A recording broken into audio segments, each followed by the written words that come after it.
नमस्कार प्यारे विद्यार्थियों, मैं निर्मल खत्री बीडन चिल्ड्रन एकेडमी बुचावास की तरफ से एक जो नए युग की शुरुआत की गई है ऑनलाइन प्लेटफॉर्म पर आपका हार्दिक स्वागत और अभिनंदन करता हूं।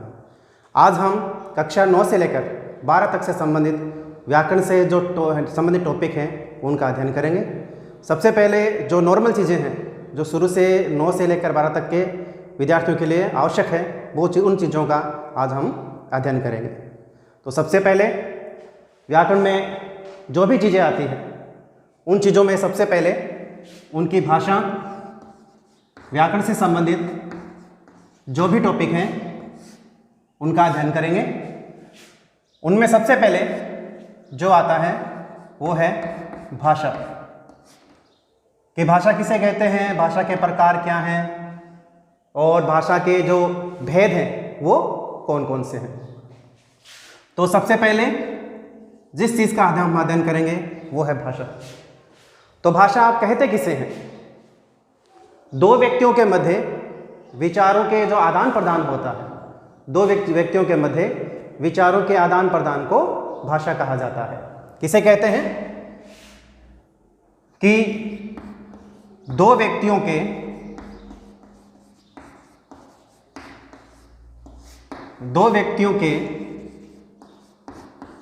मध्य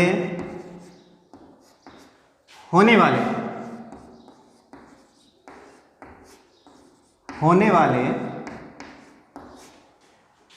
जो विचार हैं,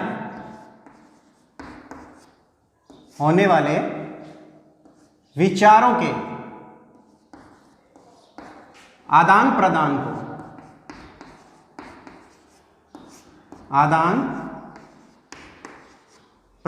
को भाषा कहते हैं।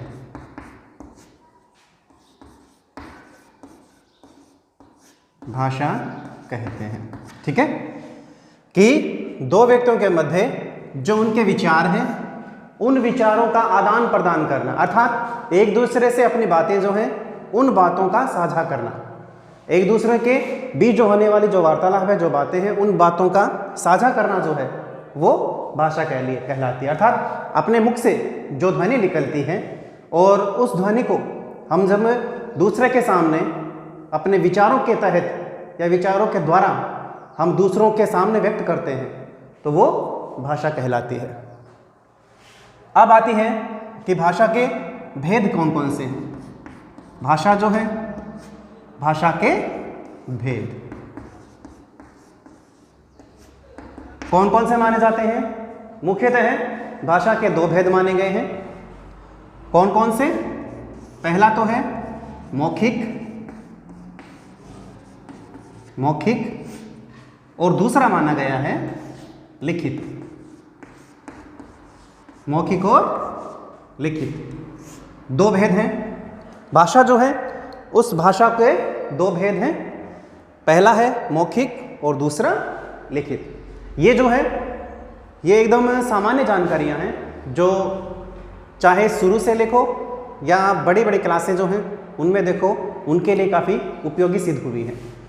तो ये आपने जो 9वीं से 12वीं तक की क्लासें हैं उन क्लासों के लिए ये जो चीज़ें हैं ये काफ़ी ज़्यादा फायदेमंद होती है। और सीनियर क्लास में तो बहुत ज़्यादा, क्योंकि इनसे संबंधित जो क्वेश्चन है बहुत बार पूछे जाते हैं। ठीक है, तो इन चीज़ों को अच्छे तरीके से ध्यान से देखना और इनका अध्ययन करना है। कि भाषा है दो व्यक्तियों के मध्य होने वाले जो विचार हैं उन विचारों का आदान प्रदान भाषा कहलाता है। भाषा के मुख्यतः कितने भेद? दो भेद माने गए हैं, पहला है मौखिक और दूसरा है लिखित। अब हम देखते हैं कि जो मौखिक है, मौखिक भाषा किसे कहते हैं? एक चीज़ का लिखते समय विशेष तौर पर हमें ध्यान देना है कि कई शब्द जो है जैसे ऐसे लिख दिया, ठीक है, और दूसरा लिखते हैं ऐसे। ठीक है, तो लिखते समय इस बात का ध्यान रखना है कि ये जो है ये ख को मिला के लिखना है। अगर मिला के नहीं लिखोगे तो रे और वे ये दोनों अलग हो जाते हैं। तो इस चीज़ का ध्यान रखना है हमें कि मौखिक और लिखित। अब है कि लिखित किसे कहते हैं, लिखित भाषा कौन सी होती है? जो किसे जो भाषा क्या करता है, जो भाषा विचारों को प्रकट करती है, प्रकट करती है, क्या कहलाती है? मौखिक। मौखिक कहलाती है। मतलब क्या है कि अपने जो विचार हैं उन विचारों को जब हम या तो भाषण के द्वारा या कोई उद्बोधन हम देते हैं, उन उद्बोधनों के द्वारा जब हम व्यक्त करते हैं, बोलते हैं, तो वो क्या कहलाती है? मौखिक भाषा। जो भाषा विचारों को प्रकट करती है, किसके माध्यम से?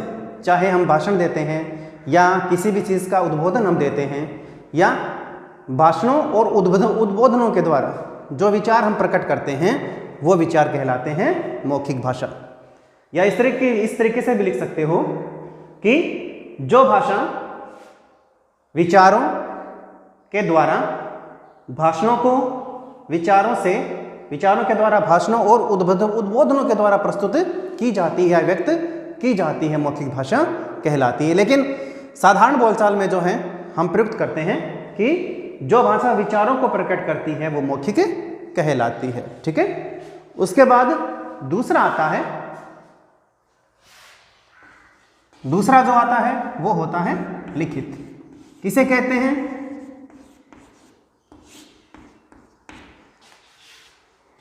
जो विचार हमारे मन में उठते हैं, जो विचार हमारे मन में उठते हैं उनको किसके माध्यम से? उनको लिपि के माध्यम से, लिपि के माध्यम से,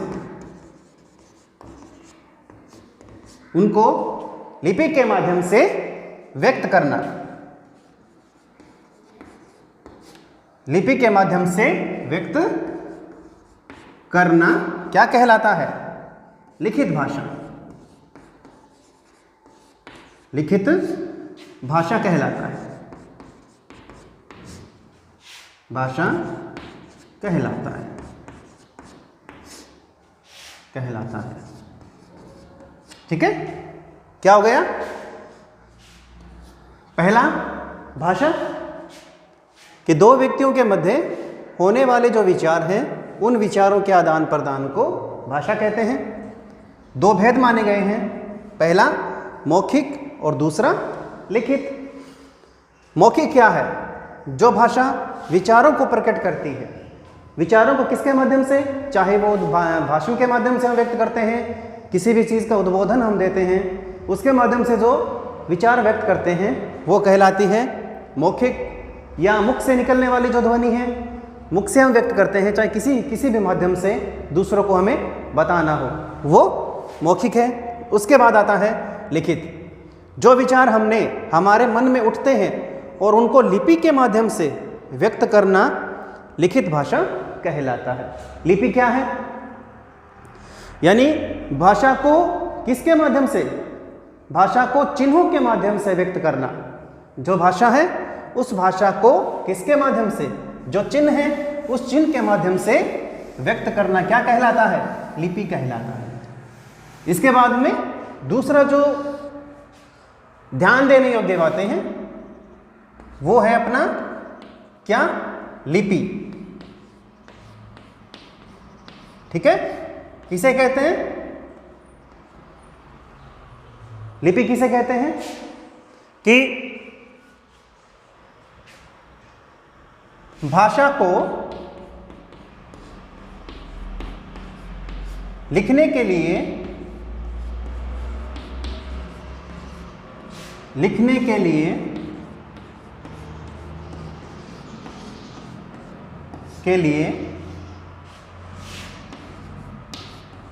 जिन चिन्हों का, जिन चिन्हों का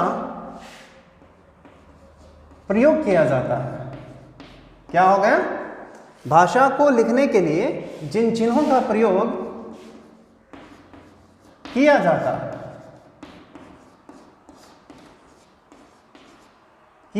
है, उसे लिपि कहते हैं, उसे लिपि कहते हैं। ठीक है?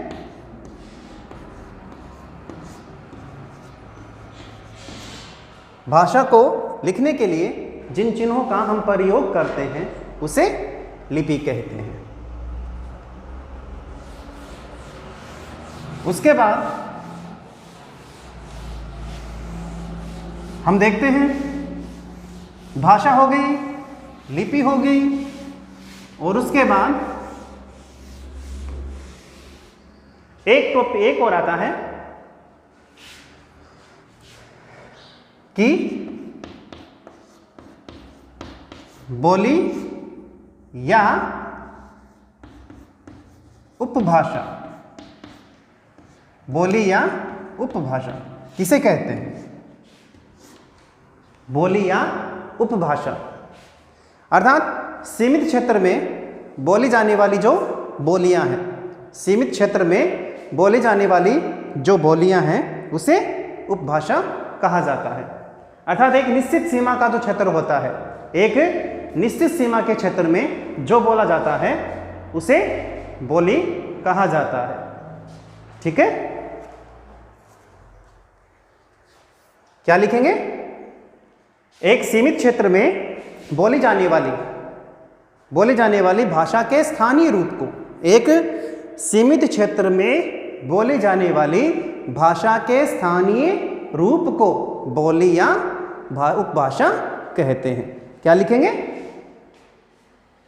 एक सीमित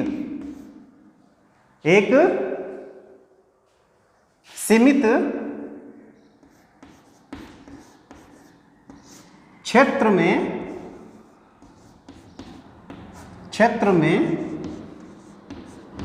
एक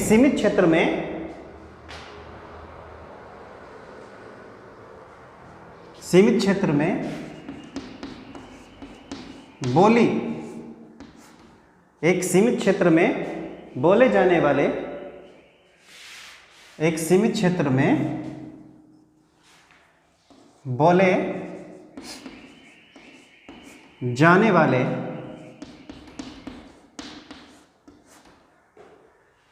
एक सीमित क्षेत्र में बोले जाने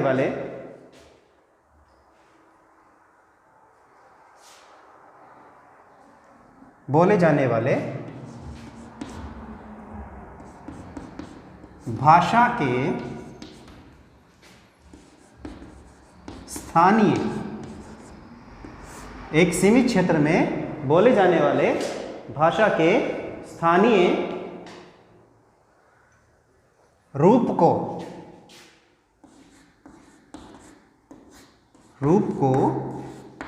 क्या कहते हैं? या तो उसे बोली, एक सीमित क्षेत्र में बोले जाने वाले भाषा के स्थानीय रूप को बोली कहा जाता है। बोली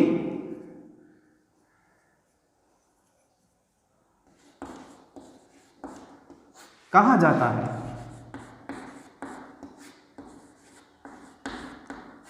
है, जिसे किस नाम से? जिसे हम कौन सी? जिसे हम उपभाषा भी, जिसे हम उपभाषा भी कहते हैं। जिसे हम उपभाषा भी कहते हैं। क्या हो गया? एक सीमित क्षेत्र में बोले जाने वाले भाषा के जो स्थानीय रूप हैं, उस स्थानीय रूप को क्या कहा जाता है? बोली कहा जाता है, और जिसे हम उपभाषा भी कहते हैं। अर्थात एक सीमित क्षेत्र होता है, सीमित क्षेत्र पर जगह जहाँ हम जाते हैं, थोड़ी थोड़ी दूर या 5-5 कोस के बाद हम जाते हैं, तो कहा जाता है कि कोस कोस पर पानी बदले 5 कोस पर बानी। अर्थात प्रत्येक 5 कोस के पश्चात जो बोली का जो रूप है वो बदलता जाता है। प्रत्येक 5 कोस के पश्चात बोली का रूप जो है वो बदलता जाता है। अर्थात एक निश्चित क्षेत्र जो होता है, उस निश्चित क्षेत्र पर बोलियों का जो रूप है वो बदलता जाता है। प्रत्येक जगह 5-5 कोस पर हम जाते हैं तो बोली जो है वो बदलती जाती है, क्योंकि कहा भी जाता है कि कोस कोस पर पानी बदले 5 कोस पर बानी। अर्थात प्रत्येक 5 कोस के पश्चात बोली का जो रूप है वो बदलता जाता है। इसलिए इसमें कहा गया है कि एक सीमित क्षेत्र में, अर्थात क्षेत्र सीमित होता है, उस सीमित क्षेत्र में बोली जाने वाली जो भाषा है उसका जो स्थानीय रूप है उसे बोली कहा जाता है, और उसे हम उपभाषा का भी दर्जा देते हैं, उपभाषा भी उसे कहते हैं। अगर भाषा जो है उसका क्षेत्र विस्तृत है, भाषा जो उसका क्षेत्र विस्तृत होता है, लेकिन उपभाषा जो है, बोली जो है, उसका क्षेत्र क्या होता है? निश्चित होता है। एक निश्चित क्षेत्र में वो बोली जाती है। तो एक सीमित क्षेत्र में बोले जाने वाले भाषा के जो स्थानीय रूप हैं, उस स्थानीय रूप को हम बोली या उपभाषा कहते हैं। लिपि आ गई कि भाषा को लिखने के लिए जिन चिन्हों का प्रयोग किया जाता है उसे लिपि कहते हैं। फिर है बोली या उपभाषा, एक सीमित क्षेत्र में बोले जाने वाले भाषा के जो स्थानीय रूप है, उस स्थानीय रूप को हम बोली या उपभाषा कहते हैं। ठीक है। उसके पश्चात अगला जो आता है वो आता है वर्ण। ठीक है। अब ये देखते हैं हम कि ये जो है टॉपिक जो अपना है वो है व्याकरण का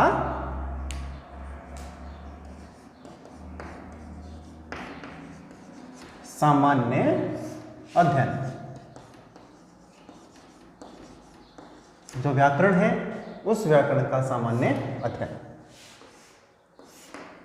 ठीक है। अब देखते हैं वर्ण।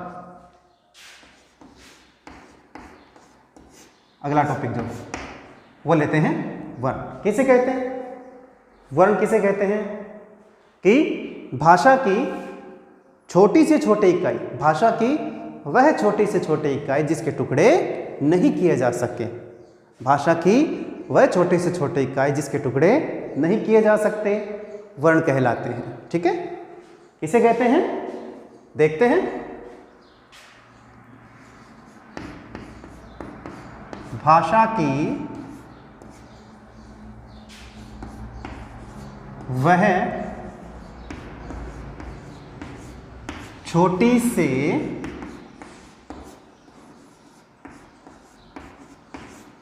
छोटी इकाई जिसके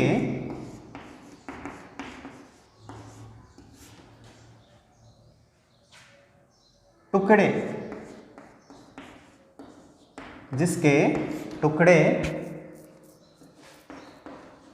नहीं किए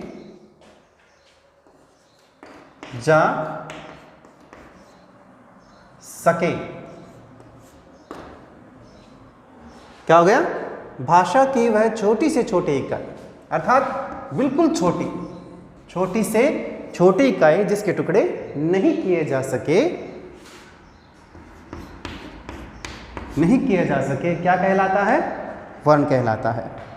भाषा की वह छोटी से छोटी इकाई जिसके टुकड़े नहीं किए जा सके, क्या कहलाता है? उसे वर्ण कहते हैं। उसे वर्ण कहते हैं। ठीक है, वर्ण कहते हैं। भाषा की वह छोटी से छोटी इकाई जिसके टुकड़े नहीं किए जा सके वर्ण कहलाती है। ठीक है, अब है वर्णों के भेद जो हैं, वर्ण के भेद क्या माने गए हैं? दो ही माने गए हैं। पहला कौन सा? स्वर, और दूसरा व्यंजन। पहला स्वर है और दूसरा व्यंजन, ये दो भेद माने गए हैं। वर्ण जो है, वर्ण के दो भेद माने गए हैं, एक तो होता है स्वर और दूसरा होता है व्यंजन।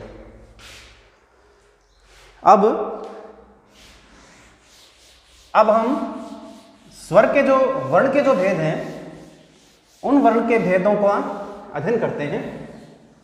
सबसे पहले पहला जो है वो लेते हैं हम स्वर। किसे कहते हैं? वे वर्ण जो अपने आप में स्वतंत्र होते हैं, किसी अन्य वर्ण की सहायता से नहीं बोले जाते हैं। वे वर्ण जो अपने आप में स्वतंत्र होते हैं, किसी अन्य वर्ण की सहायता से नहीं बोले जाते हैं, स्वर कहलाते हैं। कैसे कहलाते हैं? क्या परिभाषा होगी? पहले सबसे पहले परिभाषा देखते हैं कि वे वर्ण जो अपने आप में स्वतंत्र होते हैं, स्वतंत्र होते हैं। वे वर्ण जो अपने आप में स्वतंत्र होते हैं तथा किसी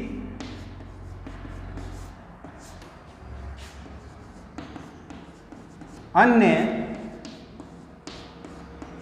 वर्ण की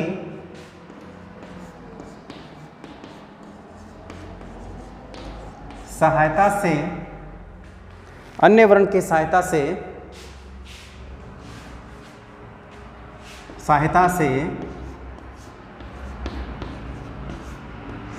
नहीं बोले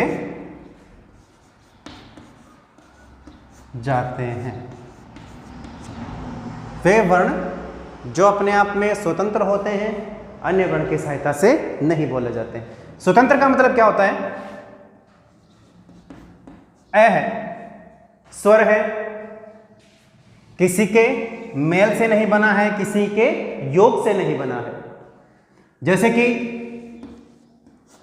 क्या देखते हैं, व्यंजन है,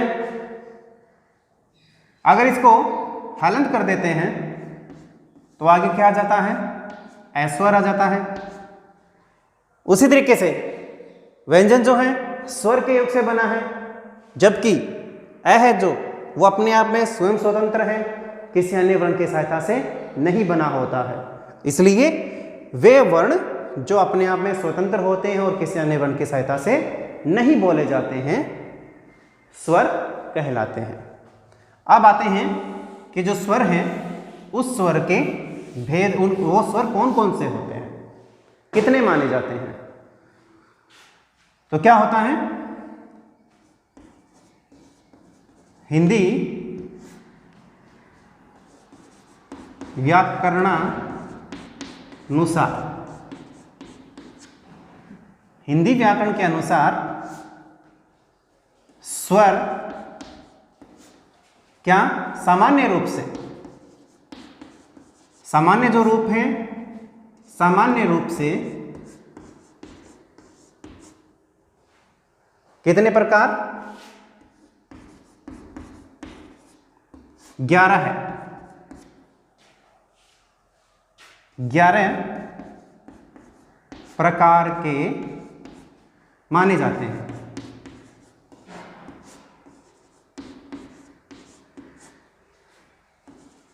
सामान्य रूप जो है, सामान्य रूप के अनुसार हिंदी व्याकरण जो है वो हिंदी व्याकरण के सामान्य रूपानुसार, सामान्य रूप के अनुसार स्वर जो हैं वो 11 प्रकार के माने जाते हैं, जिनमें कौन कौन से आते हैं? ए आता है, आ आता है, छोटी ई आती है, बड़ी ई, छोटा ऊ आता है, बड़ा ऊ, ए, आई, री, ओ, औ। हो गए? ठीक है। ए आ, ई, उ, ए, ऐ, री, ओ, औ। ये कितने हो गए? 11। ठीक है। तो हिंदी व्याकरण के अनुसार स्वर जो है वो 11 है। ए है, आ है, ई है, ई है, उ है, ऊ है, ए, ऐ, री, औ, ओ और औ। 11 हो गए। अब ये है कि वर्तमान जो है, वर्तमान व्याकरण में जो संशोधन हुआ है, वर्तमान व्याकरण जो है उस वर्तमान व्याकरण में जो संशोधन हुआ है उसके अनुसार क्या है कि री जो है उस री को क्या है? स्वर में नहीं गिना जाता है, स्वर में नहीं गिना जाता है। वर्तमान व्याकरण में जो संशोधन हुआ है हिंदी के अनुसार, उसके अनुसार री जो है वो स्वर में नहीं गिना जाता है। इसके स्थान पर अंग्रेजी वर्णमाला का जो अ है उसे स्वर में माना जाता है। री को स्वर में नहीं गिना जाता है और अंग्रेजी वर्णमाला का जो अ है उसे स्वर में गिना जाता है। लिखने के रूप में जब लिखते हैं तो री को स्वर के अनुसार लिखते हैं, लेकिन री को स्वर में नहीं गिना जाता है। क्यों नहीं गिना जाता है? क्योंकि स्वर में माना जाता है कि वो अपने आप में स्वतंत्र होते हैं और किसी अन्य वर्ण की सहायता से नहीं बोले जाते हैं। लेकिन री जो है वो किसके अनुसार? रे प्लस ई बराबर री। ये स्वर और व्यंजन के योग से बनता है। इसलिए वर्तमान में जो संशोधन हुआ है व्याकरण में उसमें री जो है वो नहीं गिना जाता है। तो इसलिए व्याकरण के अनुसार, नवीनतम व्याकरण के अनुसार अंग्रेजी का ओ जो है वो स्वर में गिना जाता है। तो इसके अनुसार स्वर 11, लेकिन संशोधन अगर करेंगे तो ओ को स्वर में गिनेंगे। तो और लिखते समय जो है वो इसी तरह के लिखा जाएगा कि री स्वर में माना जाएगा, लेकिन वर्तमान व्याकरण के अनुसार इसे स्वर में नहीं गिना जाएगा। अब है कि बहुत से हैं जो री को, ये जो है ये री है। अब री भी 2 प्रकार की है, एक तो ये और एक ये। अब इसे छोटी री और इसे बड़ी री के रूप में गिना जाता है। ठीक है, ये छोटी री है और ये बड़ी री है। लेकिन जब भी हम देखेंगे तो चाहे कहीं पर भी देखें, इस री को छोटी और बड़ी दोनों री के रूप में मानते हैं, जो कि गलत है। बड़ी री है ये और छोटी री है ये। ठीक है, तो आज के लिए इतना ही।